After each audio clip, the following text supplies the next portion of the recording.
বিদ্যালয় সুবর্ণ জয়ন্তী উপলক্ষে এই অনুষ্ঠানের সভাপতি সহ উপস্থিত প্রাক্তন শিক্ষক শিক্ষিকা, বর্তমান শিক্ষক শিক্ষিকা, আমাদের সভাপতি রেজওয়ান গাজী এবং আমাদের দাদা মনিরুল ইসলাম সহ বিশিষ্ট ব্যক্তিবর্গ যারা আছেন এবং ছাত্রছাত্রী প্রাক্তন বর্তমান যারা আছেন সকলকে শুভেচ্ছা। আজকের এই অনুষ্ঠানে আমন্ত্রিত হয়ে খুবই ভালো লাগছে।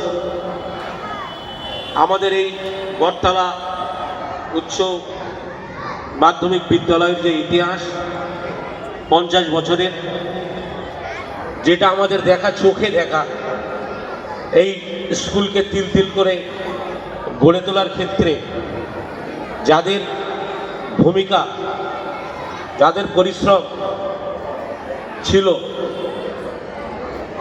তার মূল্য আমরা দিতে পারবো না। বিশেষ করে যে কটা নাম মনে পড়ে, আমাদের আলহাজ মোহাম্মদ আমিন সাহেব, আমাদের আক্তার স্যার, গোলাম রসুল মাস্টার থেকে শুরু করে আরও যারা তাদের সঙ্গে ছিল, এই স্কুলকে যারা তিল তিল করে গড়ে তুলেছিল। আমাদের এই মেডিয়াব্রুজ অঞ্চলের সংখ্যালঘু সম্প্রদায় স্কুলের মধ্যে তৎকালীন যুগে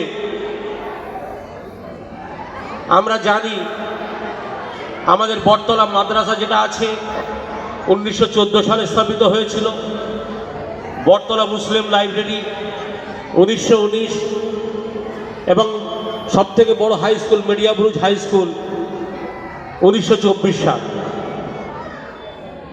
1976 সালে আমাদের বটতলা হাই স্কুল তৈরি হয়। এর আগে স্বাধীনতার প্রাক্কালে আমাদের এখানে যে শিক্ষার প্রগতির ক্ষেত্রে যারা কাজ করেছিলেন, যারা দিক দেখিয়ে গিয়েছিলেন, বিশেষ করে একটা লাইব্রেরি প্রতিষ্ঠা করে, একটা মাদ্রাসা বা একটা মেডিয়াব্রুজ হাই স্কুল, যারা ওয়াসের মোল্লা সাহেব, তৎকালীন যুগে এই এলাকার যে বিশিষ্ট ব্যক্তিবর্গ ছিল, যারা শিক্ষার ক্ষেত্রে এখানে বুনিয়াদী শিক্ষা কিভাবে হবে সেই পথ দেখিয়ে গেছেন। সেই যুগের এস.এম. আবদুল্লাহ সাহেব আমাদের চেয়ারম্যান ছিলেন, আমাদের আব্দুল খবির সাহেব, একে রোড বলা হয় যেটা আমাদের আর কি এস.এম. আবদুল্লাহ সাহেবের বাবা, হাজি মুজিয়ার হাজি সাহেব, ওয়াসের মোল্লা সাহেব, আবুহর মোল্লা সাহেব, হাজি মুজিবুর রহমান সহ আরও বিশেষ ব্যক্তিবর্গ যারা এই গার্ডেনিং মেডিয়াব্রুজের শিক্ষা কিভাবে এগিয়ে নিয়ে যাওয়া যায় যারা কাজ করেছিলেন।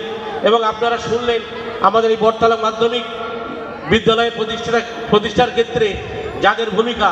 একটা ছোট্ট কথা আমার আক্তার স্যারের মনে পড়ে যাচ্ছে। আজকের যারা আপনারা বটতলা গার্লস হাই স্কুল বা বটতলা বয়েজ স্কুল দেখতে পাচ্ছেন, আক্তার স্যার গল্প করেছিল বটতলা গার্লস স্কুল যখন প্রতিষ্ঠিত হয়, বাচ্চাদের, বিশেষ করে মহিলাদের, বাচ্চা মেয়েদের স্কুলে আনার জন্য, স্কুলে ভর্তি করার জন্য এনারা বাড়ি বাড়ি যেতেন, আপনারা আপনার মেয়েকে আমাদের স্কুলে ভর্তি করান।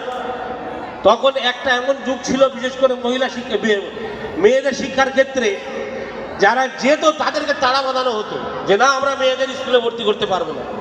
আজকে সেই পরবর্তী প্রজন্ম আমাদের স্কুলে মেয়েদেরকে নিয়ে ভর্তি করার জন্য আজকে লাইন দেখতে পাচ্ছি। এক সময় এমন ছিল যে যারা মেয়েদের শিক্ষা বিশেষ করে প্রতিষ্ঠিত করার জন্য এখানে ভূমিকা রেখে গেছে, তারা যে কত পরিশ্রম করেছে, ডেকে আনতে হতো ছাত্রছাত্রীদের ভর্তি করাবার জন্য। আজকের আমাদের এখানে লাইন লেগে যায় ভর্তি হওয়ার জন্য। এটাই আমাদের সাধুবাদ, এবং তাদের জন্য আমরা দোয়া প্রার্থনা করি, তাদের আত্মার শান্তি, যে তারা আমাদেরকে যে পথ দেখিয়ে গেছেন, আগামী দিনে আমরা এই পথকে আরও এগিয়ে নিয়ে যাবো। এই কটা কথা বলে আমি আমার সংক্ষিপ্ত বক্তব্য শেষ করলাম। নমস্কার, আসসালামু আলাইকুম।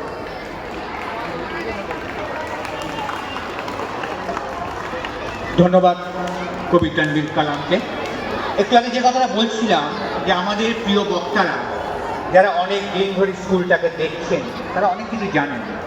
তাদের বক্তব্যের মধ্যে দিয়ে